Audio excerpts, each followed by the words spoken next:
Жеңіскүлдің әңгімелері каналына қош келдіңіз, тыңдарман. Армысыздар, бармысыздар. Бұл каналда өмірде болған уақиғалар ғана жазылатынын тағы да естеріңізге саламыз. Яғни тыңдап отырған әңгімелеріңіз де өмірде болған. Ерлан Ізбасаровтың өмір жолындағы, еңбек жолындағы қилы-қилы тағдыры. Автордың марқұм Ерланның еңбектерін шығарудағы мақсаты көпшілікке таныс емес жайттармен таныстыру, Ерланның рухының алдындағы достық, азаматтық борышы деп білеміз. Ал біз әңгімемізді жалғастырамыз. Жеңіскүл Тұрсынбаева, куәгер, 4-ші бөлім. Алуа қып-қызыл болып отырған қонақтарға көз жүгіртті. Мені көріп көз бақырайып кетті. Мен басымды изеп, көзімді жұмып амандастым. Алуа телефонын өшіріп қалтасына салды. Мен түскі асымды осы мейрамханадан іштім де сыртқа шығып Алуаны күттім. Алуа көп күттірмей тез шықты. Мейрамхана маңында шағын бақшада орындықтар бар екен, солардың біріне Алуа көрсеткен соң жайғастық. Қыз қорыққанынан дір-дір етіп өңі қашып отыр, көзі жасқа толып кетті. Айналайын Алуа, сен ештеңеден қорықпа. Қайта сен құрбыңа көмектесесің, дедім. Алуа маған таңырқай қарап, Надираға көмектесуге кеш қалдым ғой, дегенде екі көзі боталап кетті. Надира, дедің бе? Алуа басын изеді. Өкінішке орай Надирадан айырылып қалдық. Енді сенің және менің борышымыз оны кім өлтіргенін табу. Деп едім, Алуа өксіп-өксіп жылады. Бет орамал беріп жылап алуына мүмкіндік бердім. Ал ендігі шаруа, Надира қалай сол жағдайға тап болды, не себепті ажал құшты? Соған шамалап өз білгеніңді айта қойшы. Ол деген Надираны өлтірген жауызды табуға көмектеседі. Жауыздарды тапсақ, сен Надираның рухына көмектесесің, дедім. Мен ештеңе білмеймін, деді өксікке булығып. Жарайды, сен сабырға келе ғой. Алдымен Надираның тегі қандай? Ақтасова. Қай жердің қызы? Ол Алматы қаласының балалар үйінен. Сен оны қанша уақыттан бері танисың? Осы мейрамханада таныстым, бір айдай. Надира бұл қалада қайдан жүр? Ол кәсіптік училищеде аспаздықта 1-ші курста оқиды. Мейрамханаға қосымша табуға орналасты ғой. Иә, мен де бухгалтерлік бөлімде оқимын. Сабақтан соң даяшы қызметін жасаймыз. Надира қандай қыз? Ол мейірімді, ақылды, артық қылығы жоқ, сұлу, жұмысына тиянақты, тіл алғыш болған. Анандай жағдай қалай болуы мүмкін? Ол жағын білмеймін. Жарайды. Сендер даяшысыңдар. Келушілермен сөзге келіп ерегесіп болмаса, келушілер тиіскен кезі болды ма?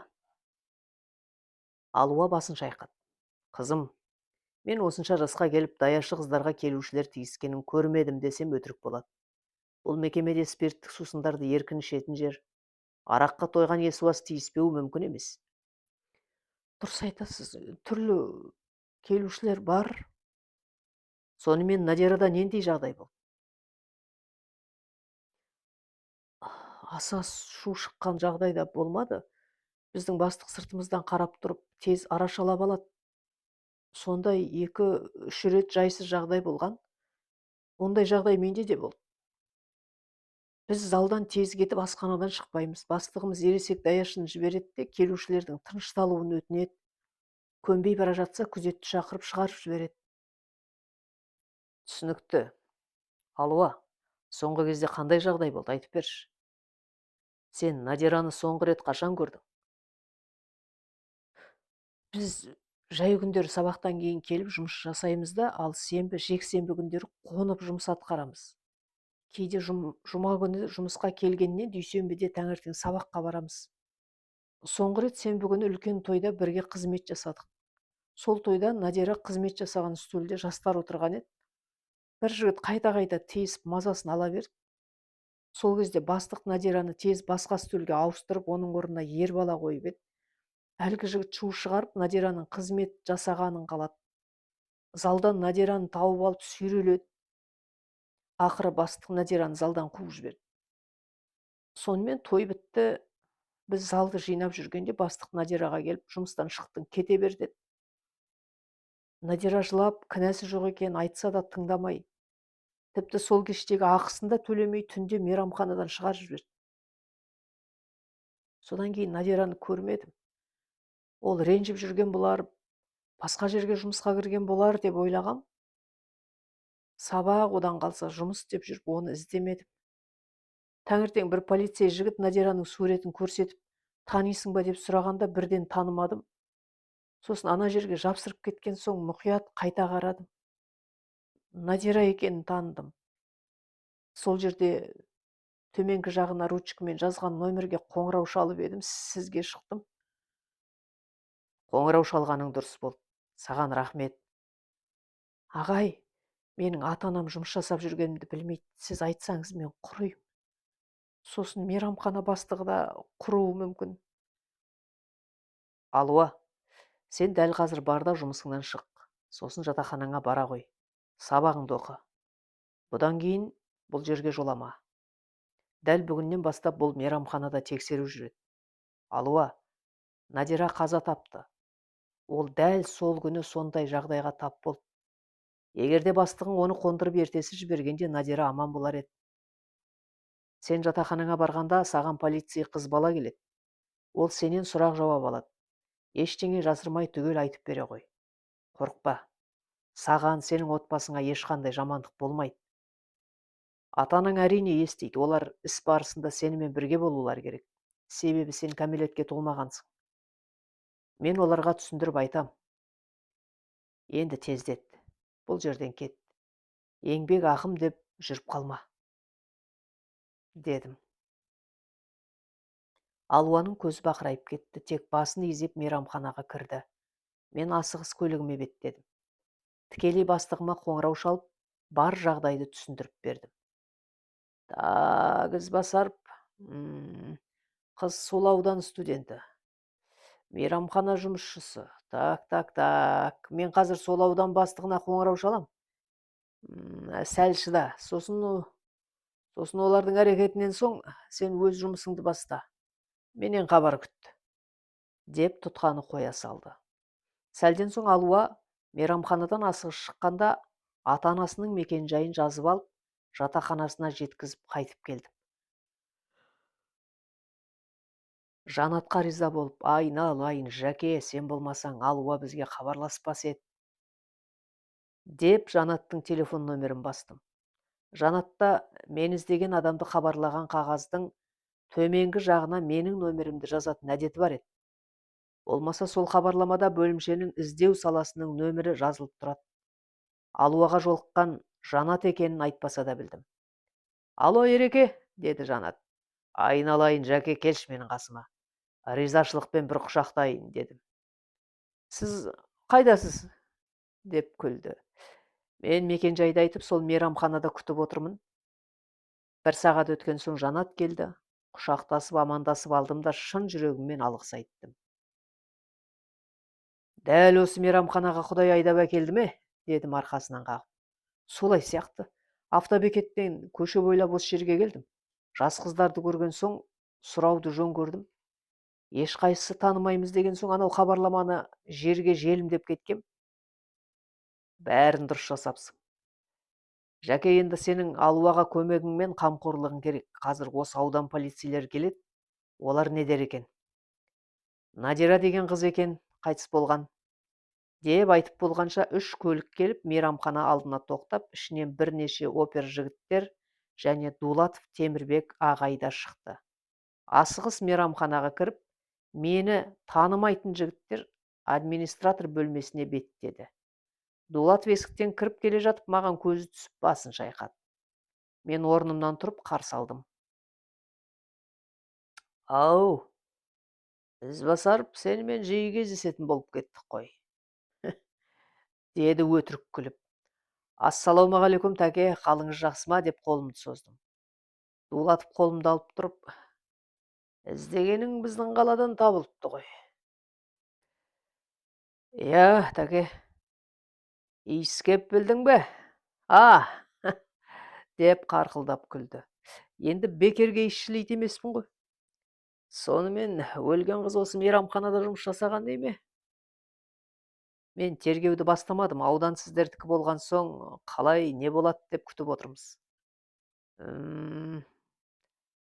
Солай де. Енді күтетін несі бар? Өлік сендер жақтан табылды. Істі сендер бастадыңдар. Біз осы мейрамханаға әкелсе, несіне тартынасың? Анықтап, зерттеуге құқың бар емес пе? Тәке, дұрыс айтасыз. Құқығым бар екені бар ғой, бірақ сізден аттап кетуді жөн санамаймын. Мені сыйласаң, жоғарғы жақты дұрыс ілкіндірмей тіке кабинетіме келмедің бе? Деді ерінің жиіркенген адамша қисайтып. Төке, жоғарғы жағыңыз дұрыс ілкінсе менің кінәм емес. Сіздің кабинетіңізге барып сыйластық білдіріп отыратын жай ғана іс емес, жас қыз өлімі. Сіздерге осыдан 3 күн бұрын хабар келді. 2 күн бойы учаскелік жігіттер мен опер жігіттеріңізге жолығып көмек қолында сұрағам. Сіз бәрінен хабардар екеніңізді білген соң, несіне кабинетіңізге барып мәймөңкелеймін. Сіздерге басынбай жолдарыңызды тосып, тыныш қана отырғанымды дұрыс деп ойлаймын. Дулатов қабағын түйе артқа шалқая отырды. Сол кезде администратор бөлмесіне шықты. Толық келген қара еркек екен, ашулы көзбен бір жаққа бет алып, ол басын тік ұстап Дулатовқа қарап, не болып жатыр? Менің мекемем баса көктейтін жер емес. Қандай да бір сұрақтарың бар болса, арнайы шақыру жіберіңдер, деді. Дулатов қабағын көтеріп маған қарады. Мейрамхана бастығы да маған қарап ойланып қалып, қайта Дулатовқа қарады. Баста, бала, бұл жұмыс сенікі, мен тек қатысып отырайын, деп маған қарап алақанын жайды. Мен жөтеліп алдым да: сәлематсыз ба? Осы мейрамхананың меңгерушісі боласыз ба? Дедім. Иә. Ақтасова Надираны танисыз ба? Жоқ, танымаймын. Ақтасова Надира, 15 жасар қыз, сіздің мейрамханада жұмыс жасағаны туралы ақпарат бар. Өтірік ақпарат. Аты жөніңіз қалай? Абдуллаев Фархат. Абдуллаев мырза, сіз атқарылып жатқан іске көмектесіңіз. Ақтасова Надираның дәл осы мейрамханада жұмыс істегеніне көзіміз анық жеткен соң келіп отырмыз. Сіз барша жұмысшыларыңыздың аузын жапқаныңызбен бүкіл келушілердің аузын жаба алмайсыз. Біз қассақ қопарып саламыз, сондықтан бізге көмектескеніңіз абзал, дедім. Абдуллаев жалт етіп Дулатовқа қарады. Дулатов қабағын көтеріп мені меңзеді. Абдуллаев маған қайта қарады. Жолдас Абдуллаев, біздің ауданда Ақтасова Надираның өлі денесі табылды. Жас қыз аяусыз азапталып, зорлап өлтірілген. Іздеу сала отырып, қыздың дәл осы мейрамханада жұмыс жасағаны анықталды.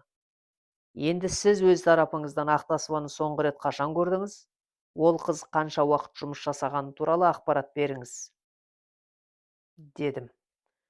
Абдуллаев күрсініп алды да: Ақтасова жалынып жалбарынып тамыздың соңында жұмысқа орналасқан. Көп жұмыс жасай алмай бір аптадай сенделіп жүрді. Мен оны бірден шығарып жібердім. Қай күні шығардыңыз?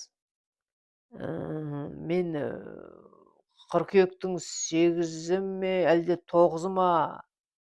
Маған нақты қай күн екені керек. Дәптерде жазулы, әкелейін, деп бөлмесіне беттеді. Мен Жанатқа қарап: сіз кәсіптік училищеге барып, Ақтасова Надира туралы ақпарат жинап алып келіңіз. Аспазшы саласында 1-ші курста оқыған. Жетім қыз. Алматы қаласының балалар үйінен келген, дедім. Жанат тез тұрып шығып кетті.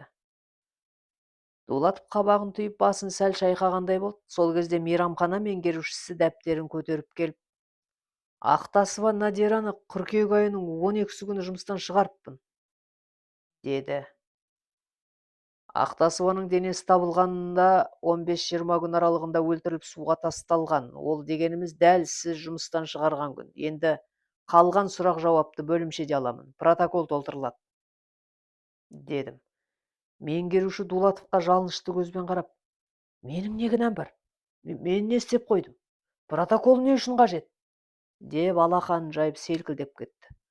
Дулатов орнынан тұрды да, ізбасар, ізіңе сәттілік. Бізден көмек мына жігіттер айтқаныңды істейді. Бұл істі бірігіп шешетін сияқтымыз. Біздің жақтан қандай көмек керек, қысылмай айт.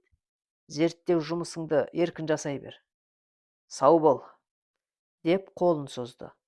Қол алысып Дулатов кетуге беттегенде меңгеруші, жолдас бастық, Тәуке аға, мен осылай шырылдап қалам ба? Маған да көмек қолын созыңыз, деп есікке дейін шығарып салды. Дулатов алая қарап, сені біреу қамап жатыр ма? Әлде күдіктісің деді ме? Бар жоғы бөлімшеге апарып протокол толтыра отырып, Ақтасованың бастығы ретінде куәгерлігіңді алады ғой. Неге сонша шырылдап кеттің? Әлде сен өлтіріп пе едің? Деді төне түсіп. Жоқ, ака, жоқ, мен өлтірмедім. Олай болса тып-тыныш бар да куәгерлігіңді жазғыз да кел, қалшылдап дірілдемей, деді де Дулатов шығып кетті. Біздің ауданнан полицей көлігі келіп тоқтап, ішінен сенімді 3 опер жігіттер шықты. Маған жақындап қуанышты жүзбен құттықтады. Уақытылы жеттіңдер жігіттер, мен қазір мына мейрамханадағы әр жұмысшымен сұхбаттасам, сосын бөлімшеге барып меңгерушіден куәгерлік алам. Ол сендермен барсын. Жолда жақсылап ақыл қоссаңдар, жақсы болар еді. Маған оның сайрағаны керек, деп көзімді қыстым. 3 жігіт күлімдеп басы изеді. Бұл айтқаным, көлікпен алып кетіп бара жатқанда опер жігіттер өзара сөйлескен болып, куәгер өтірік айтса не болады, шындықты айтса не болады. Сосын түрмеге түссе қандай жағдайға тап болатынына психологиялық әсер ететін сөздермен қорқыта отырып, өздері өзара сөйлескен болады. Сол кезде меңгеруші қорыққаннан мені қайта көргенде сайрап кетеді. Бұндай жұмыс куәгерлер арасында жиі қолданылады. Ұрмай, соқпай, куәгер бар білгенін айтады.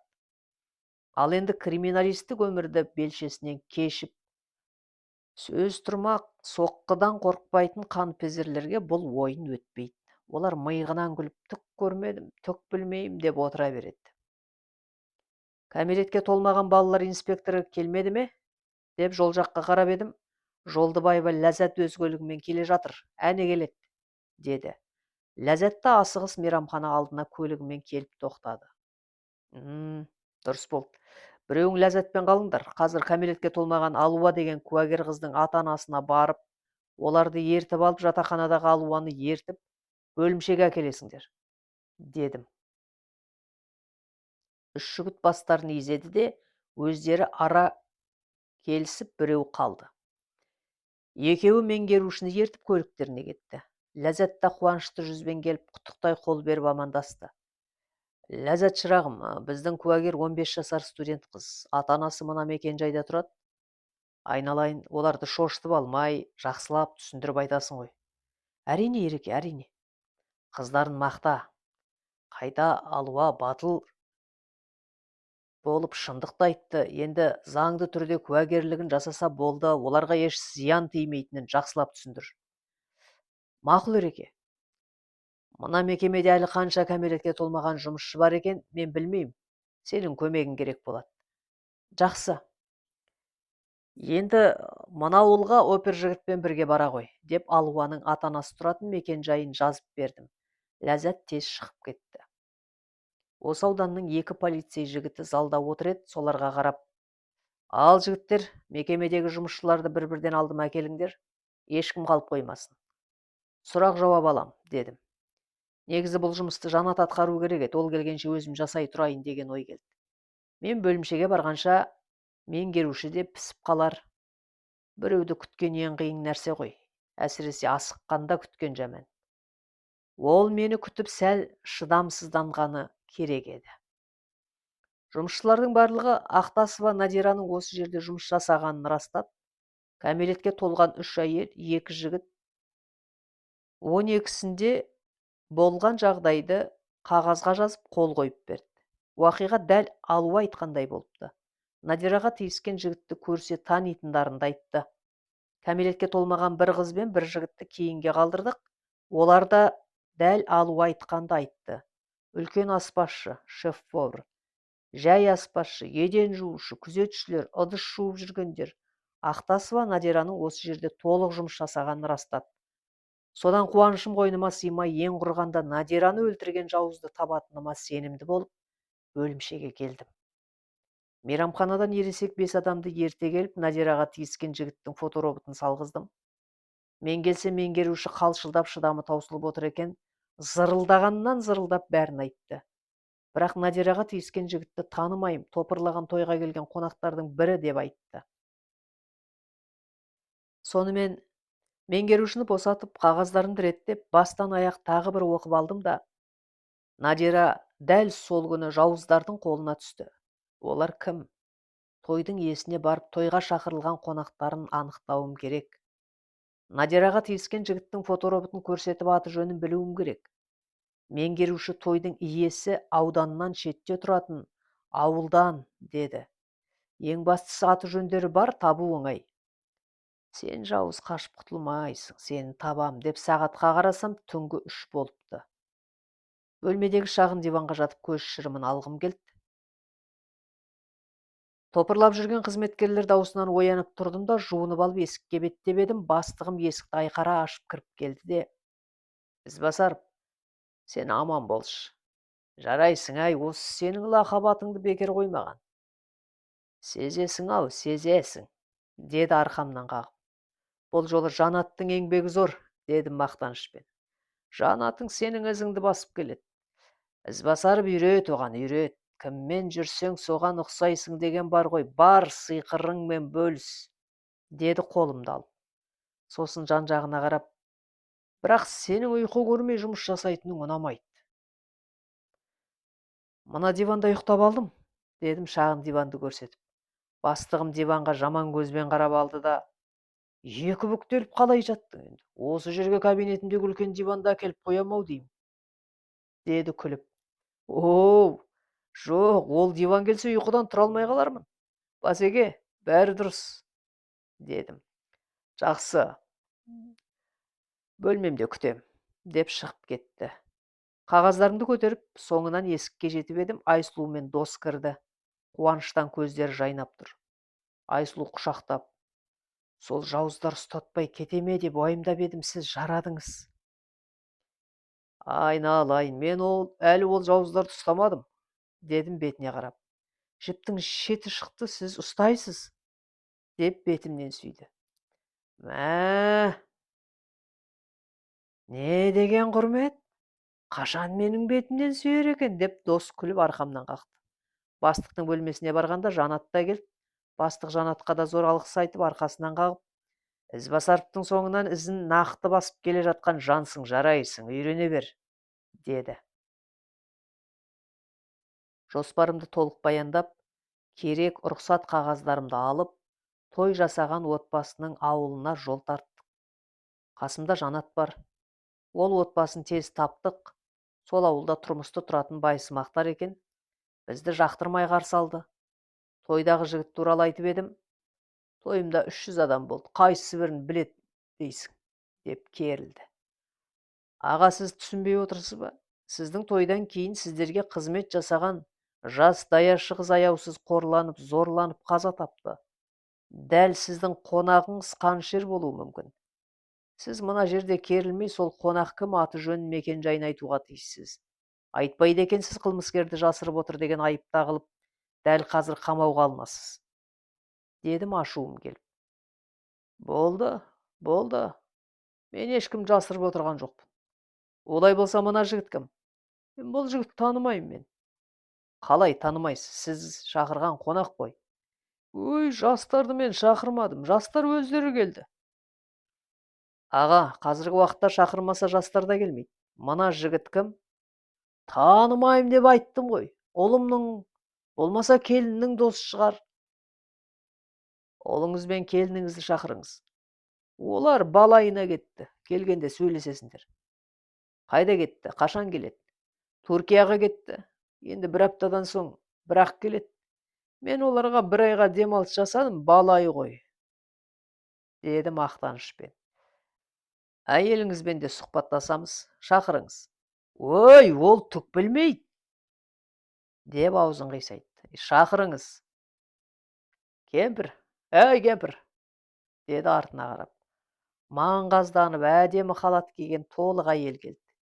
Күйеу айтқандай не сұрасақ та, білмеймін, танымаймын. Мен тойда тек өз туыстарымды таныдым, басқаларын тани алмадым, деді.